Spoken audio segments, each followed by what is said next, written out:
हमारे जो शिवसेना उद्धव बाळासाहेब ठाकरे और मनसे के प्रतिनिधि ने हमने चुनाव आयोग से, जो राज्य चुनाव आयोग है, उनसे मुलाकात की। कुछ दिन पहले उद्धव साहब, राज साहब, फिर कांग्रेस के बहुत सारे नेता थे, एनसीपी एसपी के थे, कई कम्युनिस्ट थे, कई रईस शेख जी, ये सब थे।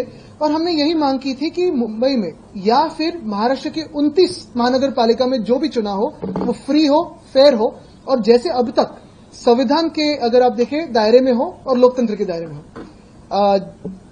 जो ड्राफ्ट रोल आने वाला था, वोटर लिस्ट आने वाली थी, वो पहले बताया था 6 तारीख को आएगी, फिर 7 तारीख को आएगी, फिर 7 को हमसे कहा गया कि 7 को नहीं 14 को आएगी। 14 नवंबर को हमसे कहा गया नहीं अभी 14 को नहीं, अभी 20 को आएगी। लेकिन 20 नवंबर को भी जो वोटर लिस्ट आई है, उस वोटर लिस्ट में बहुत सारे प्रॉब्लम्स है। पहले तो प्रॉब्लम यही था कि वोटर लिस्ट डाउनलोड नहीं हो रही थी, लगभग शाम तक सारे वार्ड्स में डाउनलोड हुई।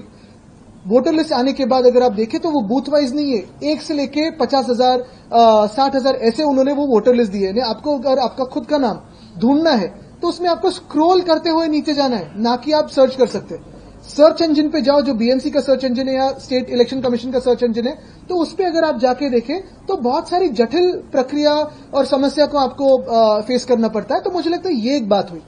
लेकिन इसके भी आगे जाके हमने काम शुरू किया। पहली बात तो ये है कि 203 वार्ड में हमने जब जो मध्यवर्ती चुनाव आयोग का कार्यालय है बीएमसी में, उनसे एक लिस्ट खरीदी, तो जो प्रकाशन की तारीख थी वो थी 14 नवंबर 2025। ये तो पहला शौक हमें बैठा, क्योंकि अगर 14 नवंबर को ये रेडी था, रोल पब्लिश था, तो ये किसके हाथों में गया है? हमें बहुत सारे एजेंट अप्रोच कर रहे थे, लेकिन हमने लिया नहीं, क्योंकि ये सही है झूठ है हमें पता नहीं था। लेकिन अगर हमें 20 तारीख को ये लिस्ट मिल रही है, तो फिर किसको आपने 14 तारीख को दी है? तो कल मैंने सवाल पूछा भी है।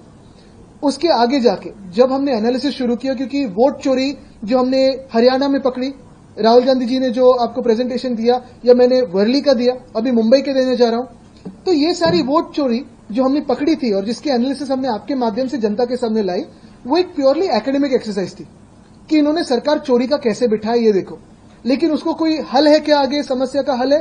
अभी तक तो नहीं है, क्योंकि कोर्ट में जाए तो कितना समय लगेगा, ये सारी बातें अलग है।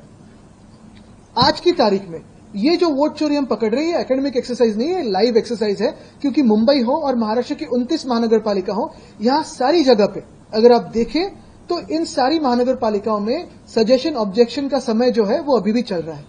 तो पहली मांग हमने यही की है कि सजेशन ऑब्जेक्शन का जो समय है वो सिर्फ 7 दिन नहीं, क्योंकि लाखों में ऑब्जेक्शन है, वो बढ़ाकर 21 दिन का हो। जो इन प्रिंसिपल चुनाव आयोग ने कहा है हम इसको बढ़ा सकते हैं। अभी हमारी तो मांग है कि 21 दिन हो। दूसरी बात है जो कि सारे जो ऑब्जेक्शंस है, वार्ड की एक लिस्ट कहीं दूसरी जगह डाली है, वार्ड के बीचों बीच जो बिल्डिंग्स है, कभी कभी वार्ड बाउंड्रीज के जो लिस्ट होते हैं वो कहीं दूसरी जगह जाते हैं, समझ सकते हैं वो गलती हुई।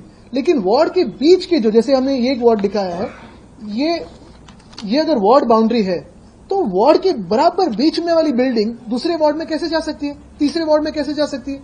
ये तो गुनाह है, ये कोई मिस्टेक नहीं है, कोई गलती नहीं, गुनाह है। और इसलिए हमारा ये मानना था कि अगर इतनी बड़ी गलतियां है, और गलतियां हो तो चलो सुधार सकते हैं, गुनाह हो तो उनपे देशद्रोह का गुनाह होना चाहिए।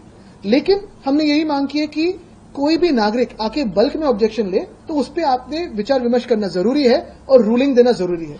तीसरी मांग हमारी यही है कि ये जो परिशिष्ट 2 एनेक्सर 2 ये जो फॉर्म है, इसमें ऐसे दिया है कि अगर मेरा नाम संभाव्य दोबार यानी पॉसिबली डबल या ट्रिपल या रिपीट होता है, तो मैं ये एक एफिडेविट दे सकता हूं, सेल्फ डिक्लेरेशन दे सकता हूं कि मैं इस तारीख पे इसी शहर में वोटिंग कर रहा हूं और ये मेरा सेल्फ डिक्लेरेशन है।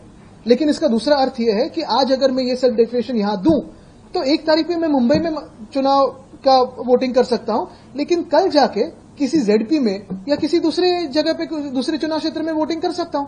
तो हमने कहा इसे दुरुस्त किया जाए और एक इंसान को एक ही वोट हो, और वो पूरे जो लोकल सेल्फ गवर्नमेंट के इलेक्शन की अभी प्रोसेस जारी है उसमें वो ही लागू। क्योंकि अगर आप देखें तो मुंबई की जो अगर एनालिसिस करें तो बहुत सारी गड़बड़ियां हैं। जो मैंने वर्ली में दिखाया था, घसीटाराम हलवाई दुकान पे किसी का रजिस्ट्रेशन नहीं हो सकता रहने का, उस पे जो रजिस्ट्रेशन हुआ था उस पे लगभग 50 वोट्स थे और वहां दुकान है ही नहीं 10 सालों से। वैसे ही दूसरा दिखाया था 10 बाय 10 की खोली है, उसमें 50 लोग दिखाए थे, हो ही नहीं सकते। ऐसे ही अगर आप घर मुंबई में देखें तो पहले एनालिसिस में हमारे यहां 26,319 घर है, इसका चेकिंग कौन करेगा? चुनाव आयोग के जो नियम है उनके मुताबिक अगर किसी भी घर में 10 से ज्यादा व्यक्ति हो तो वहां के एआरओ को जाके उनको चेक करना पड़ता है, लेकिन यहां तो ऐसे हुआ नहीं है।